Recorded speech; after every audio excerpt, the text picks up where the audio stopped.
ঘরের একজন কালো ইমাম আছে, নাম ইমাম আল কালবানি। দেখছেন এই ইমামরা আপনারা? উনি লন্ডনে একটা ইন্টারভিউতে বলেছেন, আমার মায়ের বদদোয়া আমাকে কাবা ঘরের ইমাম বানিয়েছে। লন্ডনে একটা কনফারেন্সে উনি ইন্টারভিউ দিচ্ছিলেন। ওনাকে বলা হলো, কাবার সব ইমাম সাদা ইমাম, আপনি কালো মানুষ, কেমনি ইমাম হইলেন? উনি বললেন, আমার মায়ের বদদোয়া আজকে আমাকে কাবা ঘরের ইমাম বানিয়েছে। উনি বললেন, আমি ছোট্টবেলা অনেক বদের হাট দিছিলাম, আমার মতো দুষ্ট আমার এলাকায় কোনো ছেলে ছিল না। মানুষের গালাগালি, মারামারি, দুষ্টামি, ভাঙচুর, চেঁচামেচি, চিৎকার, বিশৃঙ্খলা আমার মতো কেউ বেশি করতে পারতো না। কিন্তু আমার মা ছিল অনেক বড় আল্লাহওয়ালা। আমার মা জানতেন আল্লাহর কাছে দোয়া করার কত বড় পাওয়ার। আমার মা যখন আমার উপর রেগে যেতেন, আমার মা জানতেন রাগের মাথায় বদদোয়া দিলে বদদোয়া কবুল হয়ে যাবে। এজন্য যখনই আমি বেশি দুষ্টামি শুরু করে দিতাম, আমার মা রেগে আমারে বদদোয়া দিয়ে বলতেন, আল্লাহ তোরে হেদায়েত দেখ, আল্লাহ তোরে কাবা ঘরের ইমাম বানায় দে। মা যখন রেগে যেতেন, রেগে মেগে উনি সব সময় বলতেন, আল্লাহ তোরে হেদায়েত দেখ, তোরে কাবার ইমাম বানায় দে। রাগে রাগে ভালো দোয়া করতেন। সুবহানাল্লাহ কইতে বললেন না? আপনারা আপনাদের ছেলে মেয়েদের জন্য একটা ভালো দোয়া সেট করে নেবেন, রাগ আসলে ওই দোয়াটা করবেন, ওইটার উপরে জাল মিটাবেন, রাগ মিটাবেন ওইটার উপর। পারা যাবে? পারা যাবে? 12 নাম্বার, ছেলে মেয়েদের সাথে খেলাধুলা করবেন। ঘরে খেলবেন, বাগানে গেলে খেলবেন, ছোট্ট বল নিয়ে আপনি দিবেন আপনার ছেলের হাতে, ছেলে দিবে আপনার হাতে। খেলাধুলার দরকার আছে না? আল্লাহ রাসূল সাল্লাল্লাহু আলাইহি ওয়াসাল্লাম বনুল আব্বাস চাচাতো ভাইগুলোর এক জায়গায় এক লাইনে দাঁড় করাইতো আর বলতো, মান সাবাকা ইলাইয়া ফালাহু কাদা ওয়া কাদা, যে দৌড়ে এসে আমারে ধরতে পারবি তার এই পুরস্কার দিব। ওনার চাচাতো ভাইগুলো পাগলের মতো একসাথে দৌড়ে এসে কেউ বিশ্বনবীর কাঁধের উপরে উঠতেন, কেউ বুকের উপরে উঠতেন। বিশ্বনবী সবাইকে সবার হাতে হাদিয়া তুলে দিতেন। বিশ্বনবী নিজের কলিজার টুকরা কন্যা ফাতেমা রাদিয়াল্লাহু তাআলা আনহার 2 সন্তান হাসান আর হুসাইনকে নিয়ে সব সময় খেলতেন। পড়েন সুবহানাল্লাহ। হাসান আর হুসাইন রাদিয়াল্লাহু তাআলা আনহুমা বিশ্বনবীকে ঘোড়া বানিয়ে খেলতেন। ঘোড়া হতো কে? সবাই বলতে হবে, ঘোড়া হতো কে? আর ঘোড়সাওয়ার কে? হাসান আর হুসাইন। বিশ্বনবীরে ঘোড়া বানায় এরা কান্দে উঠতো। আর বিশ্বনবী বাবরি চুল রাখতেন, ওই বাবরি চুল ধরে এরকম ঘোড়া ঘোড়া খেলতো। সুবহানাল্লাহ পড়বেন না? মনে থাকবে বাচ্চাদের সাথে খেলাধুলা। 13 নাম্বার, কঠিন কঠিন ইবাদত গুলো বাচ্চাদেরকে ঘরে প্র্যাকটিস করাবেন। যেমন রমাদানের রোজা যদি রাখতে চায় রাখতে দিন। এই যে এপ্রিলে আসতেছে রোজা, অনেকে কে হুজুর পারবে না, ছেলে কয় পারুম, বাবা কয় পারবে না। টিভিতে আমাকে অনেক জায়গায় লাইভ প্রশ্ন করেছে যে হুজুর আম্মু আমাকে রাখতে দেয় না, আমার রাখতে মনে হচ্ছে, আমি কি করব? আমি বলছি তুমি রাইখা ফেলবা। একদিন 2 দিন না খেয়ে থাকলে কোনো বাচ্চা মরে না মিয়া, মরবে? ওর যে স্পিরিটটা আছে এটাকে ইসলামের পক্ষে কাজে লাগান। ও রাখতে চায়, আপনি বাচ্চা দেন কেন? বাচ্চা দেবেন না। আমি যখন খুব ছোট, আমিও রোজা রাখার জন্য জোর করতাম, খুব জোর করতাম। তো আমার দাদি আমারে শিখাই দিত। আমি যখন স্কুলে যেতাম বলতো যে তোর রোজা রাখা লাগবে না, সারাদিন একটা কাজ করবি, তুই সকাল থেকে দুপুর 12টা পর্যন্ত না খেয়ে থাকলে অর্ধেক রোজা, 12টার দিকে আইসা ইফতারি করবি। তো আমার স্কুল ছুটি হইতো 12টায়, আমি 12টার দিকে আইসা ইফতারি করে ফেলতাম। তো আমার অর্ধেক রোজা হয়েছে। এরপরের দিন আবার 12টার দিকে উনি দাদি বুঝাইতেন যে তোর 2 অর্ধেক মিলে 1 রোজা, এই পুরা রমজানে তুই রাখবি 15টা রোজা। এরকম বুদ্ধি আছে না নাই? একেবারে ছোট্ট যারা যারা রাখলে আসলেই ক্ষতি হতে পারে, এদেরকে এইভাবে বুঝাবেন যে অর্ধেক অর্ধেক 2 অর্ধেক মিলে 1টা হবে। এরপর একটু বড় হলে রাখতে চাইলে রাখার সুযোগ দিবেন। ছোট বাচ্চা, যে বাচ্চার আমল নামা এখনো শুরু হয় নাই, যত নেক আমল করবে সব বাবা মার আমল নামায় তুলে দেয় কে? এজন্য অভ্যাস করেন। ডিসেম্বরে যখন স্কুল ছুটি দেয়, ফ্যামিলির সবাই মিলে রাতে ওঠেন, রাত 4টার দিকে তাহাজ্জুদের প্রোগ্রাম হবে। আপনি ইমাম, পেছনে থাকবে আপনার ছেলে, একেবারে শেষ কাতারে আপনার স্ত্রী আর আপনার মেয়েরা। পারা যাবে? আওয়াজ করে বলতে হবে ইনশাআল্লাহ। 14 নাম্বার, ছেলে মেয়েদেরকে ভালো ভালো নামে ডাকেন। বিশ্বনবী সহ অন্যান্য সব নবীরা ছেলে মেয়েদেরকে যখন ডাকতেন আদর করে ডাকতেন ইয়া বুনাইয়া। ইয়া বুনাইয়া মানে ও আমার কলিজার টুকরা সন্তান। ইয়া বুনাইয়া, হে আমার কলিজার টুকরা সন্তান। ফাতেমা রাদিয়াল্লাহু তাআলা আনহা যখন বিশ্বনবীর ঘরে আসতেন, বিশ্বনবী বলতেন মারহাবান বিবনাতি, ওয়েলকাম মাই ডটার। ও আমার কন্যা, আমার ঘরে তোমাকে ওয়েলকাম। মারহাবান বিবনাতি, হে আমার কন্যা, আমার বাসায় তোমাকে সুস্বাগত। সুবহানাল্লাহ পড়বেন না? আর ইমাম হাসানকে বিশ্বনবী ডাকতেন লুকা। যখন ফাতেমা রাদিয়াল্লাহু তাআলা আনহার ঘরে বিশ্বনবী বেড়াতে যেতেন, যেই বলতেন আইনাল লুকা, আইনাল লুকা, আমার পিচ্চি কলিজার টুকরাটা কোথায়? সুবহানাল্লাহ পড়েন। সুন্দর নাম ধরে ডাকবেন। 15 নাম্বার, বাচ্চাকে আগে সালাম দিবেন। বাচ্চাকে আগে কি দিবেন? দেন আপনি দেন দেন সবাই দিবেন, পারবেন না? আপনি ভাবিকে দিবেন, ভাবি আপনাকে দিবে। ঘরে ঢোকার সময় একটা কম্পিটিশন তৈরি করে ফেলতে হবে, দরজা খোলার সাথে কে আগে দিতে পারে। আমার বাসায় কম্পিটিশন চলে, দরজা খোলার সাথে সাথে সবাই শুরু সালাম। আমি আগে দিল, আমার মেয়ে বলে সেই সব সময় আগে দিচ্ছে। জীবনে এদের সাথে আপনি পারবেন না, এরাই আপনাকে আগে দিয়ে দিবে। আজকে থেকে এই প্রতিযোগিতা করা যাবে। ঘরে ঢুকে আগে আমাদের কি চলবে? সালাম। 16 নাম্বার, বাচ্চাদেরকে গিফট দিবেন। বলবেন 5 ওয়াক্ত নামাজ পড়লে তোমার এটা কিনে দিব, রমজানের রোজা রাখলে তোমাকে কক্সবাজার বেড়াতে নিয়ে যাব, এই সূরাটা মুখস্থ করে শোনালে তোমার নিয়ে উমরা করতে যাব। পারা যাবে? বাচ্চাদেরকে মসজিদে নিয়ে যাবে। তুরস্কের একটা মসজিদে দেখেছি, তারা ঘোষণা দিয়েছে যে এই শিশুরা টানা 40 দিন ফজরের নামাজ মসজিদে এসে জামাতে পড়বে, তাদেরকে একটা করে বাইসাইকেল, খেলার সাইকেল দেওয়া হবে। শুনে অবাক হবেন, বাংলাদেশের একটা মসজিদেও এইভাবে অনেকগুলো ছেলেকে 40 দিন টানা মসজিদে জামাতে নামাজ পড়ার কারণে প্রত্যেকের হাতে মসজিদ কমিটি সাইকেল তুলে দিয়েছে। এরকম পারা যাবে না লক্ষ্মীপুরে? বাচ্চাদেরকে মসজিদে নিয়ে যান। মসজিদে বাচ্চা গেলে কেউ অস্বস্তিতে ভুগবেন না, রেগে যাবেন না, কারণ মসজিদে বাচ্চা গেলে এগুলো ভবিষ্যৎ প্রজন্ম নামাজি হবে। তুরস্কের মসজিদে লেখা থাকে তারাবি নামাজের সময় পেছন থেকে যদি আমরা নামাজ পড়ি, তার মানে ভবিষ্যৎ প্রজন্ম এগুলো টাইনাও মসজিদে আনা যাবে। 17 নাম্বার, আপনার ছেলেকে স্কুলে পাঠান অথবা মাদ্রাসায় পাঠান। অশিক্ষা, কুশিক্ষা আর মূর্খতার সাথে ইসলামের কোন সম্পর্ক নাই। হয় স্কুলে পাঠাবেন, নয় কই পাঠাবেন মাদ্রাসায়। আওয়াজ করে বলেন, হয় স্কুলে পাঠাবেন, নয় কই পাঠাবেন। পাঠাতেই হবে আপনাকে। শিক্ষার আলো ছড়িয়ে পড়ুক ঘরে ঘরে, আমরা চাই কি চাই না? কোন অশিক্ষা, মূর্খতা এগুলোর স্থান ইসলামে আছে? নাই। ছেলে মেয়েদেরকে অনেকে পড়াশোনা করাইতে করাইতে এত প্রেসার দেয়, যেটা ছেলে মেয়েদের মেন্টালি অনেক সমস্যা তৈরি করে। এরকম আছে না নাই? আমি এমন অনেক ছেলে মেয়েকে দেখছি, তার ওজন যত, তার ব্যাগের ওজন তার চেয়ে বেশি। আছে না নাই? ছোট্ট বাচ্চার কাঁধে এক গাদা বই দিয়ে দেয়। কে বলেছে আপনাকে এতগুলো বই দিতে? কে বলেছে? জোর করে চাপিয়ে দেওয়ার নাম বিদ্যা, চাপিয়ে দেওয়ার নাম শিক্ষা নয়।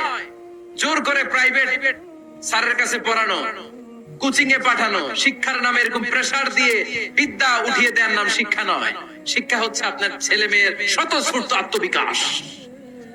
নিজ থেকে সে বুঝবে, নিজ থেকে সে তার ভালো লাগা থাকে, সে পড়াশোনার সাথে সম্পৃক্ত হবে, সে স্কুলে যেতে চাইবে। পৃথিবীর এমন অনেক স্কুল আছে, পৃথিবীতে ইউরোপ কান্ট্রিতে এমন অনেক স্কুল আছে, যেদিন তাদেরকে ছুটি দেওয়া হয় সামার ভ্যাকেশন, ওই দিন বাচ্চারা সবাই কান্না করে, কারণ কালকে থেকে স্কুল বন্ধ। আমাদের দেশের ছুটি হইলে আজ আমাদের ছুটি, ও ভাই আজ আমাদের ছুটি, খুব আনন্দিত, তাই না? কারণ ওই যে স্যাররা পিটায়, ক্লাসে মজা করে পড়ায় না। কিন্তু ইউরোপের অনেক স্কুল আছে, সামার ভ্যাকেশন যেদিন ছুটি শুরু, তার আগের দিন বাচ্চারা স্কুলে কাঁদে, কালকে থেকে আসবো না আর স্কুলে। এজন্য জোর করে বিদ্যা চাপিয়ে দেওয়ার নাম শিক্ষা নয়। শিক্ষা আপনার ছেলে মেয়েদের স্বতঃস্ফূর্ত আত্মবিকাশ। ভালো শিক্ষক বাছাই করুন, ভালো টিউটর, ভালো প্রতিষ্ঠান। ভালো প্রতিষ্ঠান অনেক জরুরি। বাংলাদেশের অনেক লজ্জাজনক হলেও সত্যি, অনেক মাদ্রাসার মধ্যে শিক্ষার্থীদের উপর নির্যাতন করা হয়, শারীরিক নির্যাতনের মতো ঘটনাও ঘটে। আছে না নাই? আপনার ছেলে মেয়েদের স্বাস্থ্যের সুরক্ষা, চারিত্রিক সুরক্ষা, এটা আপনাকে নিশ্চিত করতে হবে। You are the guardian. আপনার কাঁধের উপরে দায়িত্ব দিয়ে দিয়েছে কে? সো এলাকার সবচেয়ে ভালো প্রতিষ্ঠান, ভালো শিক্ষকের কাছে আপনার ছেলেকে তুলে দিবেন। পারবেন তো? ইনশাআল্লাহ। পড়েন। 18 নম্বরে ছেলে মেয়েদের স্বাস্থ্য সুরক্ষার নিয়ম নীতি শিখায় দিবেন। স্বাস্থ্য সকল সুখের মূল। আমরা ছোটবেলায় পড়তাম early to bed and early to rise makes a man healthy, wealthy and wise. আগে যে ঘুমায়, আগে যে ঘুম থেকে ওঠে, এ সম্পদশালী হয়, এ স্বাস্থ্যশালী হয়, এ হয় এলাকার সবচেয়ে জ্ঞানী। ঠিক কি না? এখন ছেলে মেয়ে রাতে ঘুমায় দেরি করে, সকালে উঠে দেরি করে, ফজরের নামাজ নাই, মক্তব নাই, স্কুলে যায় দেরি করে। এরকম আছে না নাই? না, বাচ্চাদেরকে শিখাবেন।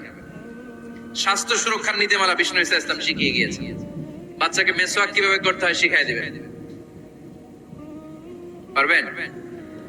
ব্রাশ কিভাবে করতে হয় শিখাই দিবেন, স্যানিটেশন হাইজিন কিভাবে মেইনটেইন করতে হয় শিখাবেন, টয়লেটে ঢুকে কি করতে হয় এগুলো শিখায় না অনেক মা বাবা, আছে না নাই?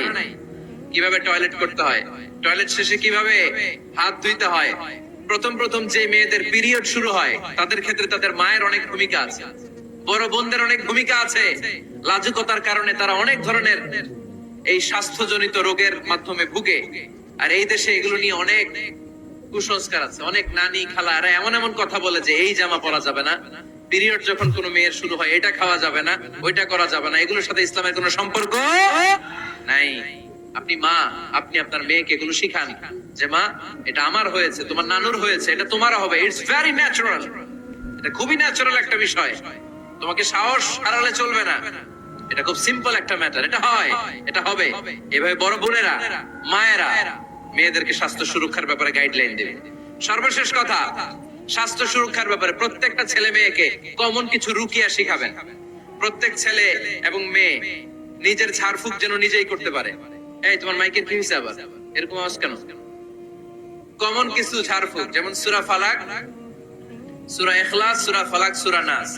প্রত্যেক ছেলে মেয়ে নিজেই যেন সূরা ইখলাস, সূরা ফালাক, সূরা নাস পড়ে ফু দিয়ে সারা গায়ে মাসে করে নিতে পারে।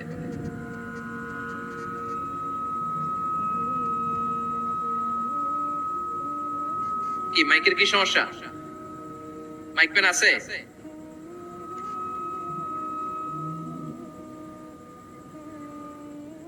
মাইক পেন কই? আওয়াজ কেন? আয়াতুল কুরসি প্রত্যেকটা ছেলেকে শেখাবেন, সূরা ফাতিহা শেখাবেন, তিন কুল শেখাবেন। আপনার ছেলে আপনার মেয়ে নিজেই যেন নিজের ঝাড়ফুঁকটা করতে পারে। It's a protection from your Lord, এটা আল্লাহর কাছ থেকে প্রোটেকশন। প্রত্যেক ছেলে মেয়ে ঝাড়ফুঁক করে নিজের গায়ে নিজে ফু দিবে, এগুলো শেখানো যাবে। 19 নাম্বার, ছেলে মেয়েদেরকে নামাজের আদেশ করেন। বিশ্বনবী বললেন মুরু আওলাদাকুম বিসসালাতি ওয়া হুম আবনাউ সাবঈ সিনিন ওয়াদরিবুহুম আলাইহা ওয়া হুম আবনাউ 10 সিনিন। ছেলে মেয়েদের বয়স যখন 7 হয়ে যায় নামাজের আদেশ দিয়ে দাও। আবার ছেলে মেয়েদের বয়স যখন 10 হয়ে যায় শাসন করে হলেও মসজিদের ভিতরে ঢুকায় দাও। আদেশটা কার? চিল্লায় বলতে হবে, আদেশটা কার? আউয়ালু মা ইউহাসাবু বিহিল আবদু ইয়াউমাল কিয়ামাতি আস-সালাহ। কিয়ামতের দিন সর্বপ্রথম আল্লাহ যে হিসাবটা চাইবে সেটা সালাতের হিসাব। যার নামাজ নাই তার ঈমান নাই। আওয়াজ করে বলেন, যার নামাজ নাই তার কি নাই? ঈমান নাই। ছেলে মেয়েদেরকে শিখান। অনেকে 4 ওয়াক্ত নামাজ পড়ায়, ছেলে মেয়েদেরকে ফজরের সময় ডাকেন, আছে না নাই? যদি জিজ্ঞেস করি কেন ডাকেন না, কয় আদরের ছেলে একটু ঘুমাক। আচ্ছা, ভোর 5টার দিকে যদি আপনার ঘরে আগুন লাগে কি করবেন? ভোর 4টার দিকে আপনার ঘরে দাও দাও করে সিলিন্ডার ব্রাস্ট হয়ে আগুন লাগছে, কি বলবেন? ছেলেটা আর একটু ঘুমাক, আদরের ছেলে তো, হ্যাঁ বলবেন না? তখন কি করবেন? ডাকবেন। এই দুনিয়ার আগুন থেকে বাঁচানোর জন্য যদি ছেলেকে ফজরের সময় ডাকেন, জাহান্নামের আগুন থেকে বাঁচানোর জন্য ফজরের সময় ওকে ডেকে দেওয়ার দরকার আছে না নাই? 20 নম্বরে, ছেলে মেয়েদের বয়স যখন 10 বছর হয়ে যায় বিশ্বনবী বললেন তাদের বিছানা আলাদা করে দাও। ইদা বালাগাল আওলাদু 10 সিনিন ফাররিকু বাইনাহুম ফিল মাদাজি। ছেলে এবং মেয়ে বয়স যখন 10 বছর হয়ে গেলে মেয়ে তার বাবার সাথে এক বিছানায় ঘুমাতে পারবে, ছেলে তার মায়ের সাথে এক বিছানায় শুতে পারবে। তাদের বিছানা আলাদা করে দেন। In this time they should have taken some a little bit privacy. একটু প্রাইভেসি দেন ওদেরকে, ওদের প্রাইভেট লাইফ লিড করতে দেন। কিন্তু যতই প্রাইভেট লাইফ লিড করুক, বাবা মা হিসেবে আপনার মনিটরিং থাকার দরকার আছে না নাই? আপনার ছেলে কার সাথে মেশে, আপনার ছেলে কোথায় যায়, কোন কোন চ্যানেল দেখে, অনলাইনে কি ব্রাউজ করে, তাফসীর মাহফিল দেখে নাকি পর্নোগ্রাফি দেখে যৌবনটাকে নষ্ট করে, এটা দেখার দরকার আছে না নাই? সব মনিটরিং করতে হবে। 22 নাম্বার, প্রপার ট্রেন আপ করেন। ছেলে মেয়েদেরকে সাঁতার শিখান। সাঁতার শিখাইছেন নিজে, ছেলে মেয়েকে কে কে? হাত তোলেন। শিখাইছেন? শিখাইছেন? শিখান নাই, এ ভুল করছেন আপনারা। হাত নামান। ছেলে মেয়েদেরকে মাস্ট সুইমিং শিখাবেন। দেখেন এই রাস্তায় কিভাবে চলতে হয় বাবা ধরে ধরে শিখায়। আব্বু হাঁটো হাঁটো, পড়ে গেলে আবার ধরে। মাটির মধ্যে কেমন করে আপনার ছেলে হাঁটবে চলবে এটা শিখাইলেন। আপনার ছেলে যদি পানিতে পড়ে ওইখানে কিভাবে বাঁচতে হবে শিখানোর দরকার আছে না নাই? সন্তানকে কখনো ননির পুতুল করে গড়ে তুলবেন না, কষ্ট সহিষ্ণু করে গড়ে তোলেন। উপকূল পরিবেশে, কষ্টকর পরিবেশে কেমন করে বেঁচে থাকতে হয় এগুলো শিখায় দেন। ওর জীবনটারে কল্যাণময় করে দিবে কে? খেয়াল রাখবেন, সব ছেলে মেয়েদেরকে সুইমিং শিখাবেন, কুকিং শিখাবেন, রান্না শিখলে কাজে লাগে না? ওরে হোস্টেলে দিলে নিজে রান্না করে খেতে পারবে, বাইরে স্কলারশিপ পেয়ে পড়তে গেলে নিজে রান্না রিজেন করতে পারবে। ড্রাইভিং শিখাই দিবেন। আল্লাহর হাবিব সাল্লাল্লাহু আলাইহি ওয়াসাল্লাম বলেছেন, আল্লিমু আওলাদাকুম আস-সিবাহা ওয়ার রিমায়া ওয়া রুকুবাল খাইল। তোমরা তোমাদের সন্তানদেরকে সিবাহা মানে সাঁতার শিখাও। এটা আমি বানায়ে বলি নাই। কোন বর্ণনায় এসেছে সাইয়েদনা ওমরে ফারুক বলতেন, কোন বর্ণনায় এসেছে আল্লাহর হাবিব বলতেন, ছেলে মেয়েদেরকে সাঁতার শেখাও যেন পানিতে ডুবে মারা না যায়। ওয়ার রিমায়া মানে কিভাবে তীর মারতে হয় শিখাও। ওই সময় ছিল তীর মারা, এখন হচ্ছে মার্শাল আর্ট, এখন কুংফু, এখন কারাটে। কেমন করে আত্মরক্ষা করবে প্রত্যেক ছেলে মেয়েদের জানার দরকার আছে না নাই? ওয়া রুকুবাল খাইল, কেমন করে ঘোড়ায় চড়তে হয় শিখাও। তখন ছিল ঘোড়ায় চড়া, এখন হইতেছে গাড়িতে চড়া। পাবলিক বাসে কেমনে চলতে হয়, পাবলিকলি কিভাবে মিশতে হয় জানার দরকার আছে না নাই? ছেলে মেয়েটারে মাঝে মাঝে বাজারে পাঠান, ওরে কিছু কিনে আনতে দেন। ও যদি লস করেও আসে তারপরেও দেন, ওর শিখার দরকার আছে না নাই? ল্যাঙ্গুয়েজ শিখান, ছেলে মেয়েদেরকে একাধিক ল্যাঙ্গুয়েজ শিখাবেন। প্রথমে শিখাবেন শুদ্ধ মাতৃভাষা, ঘরে শুদ্ধ ভাষায় কথা বলার চেষ্টা করুন, শুদ্ধ বাংলা ভাষা প্রথম। দ্বিতীয় হচ্ছে কোরআনের ভাষা আরবিক। নাম্বার 3 হচ্ছে ইন্টারন্যাশনাল ল্যাঙ্গুয়েজ ইংলিশ। আমার বাংলাদেশের প্রত্যেকটা ছেলের 3টা ল্যাঙ্গুয়েজ জানার দরকার আছে।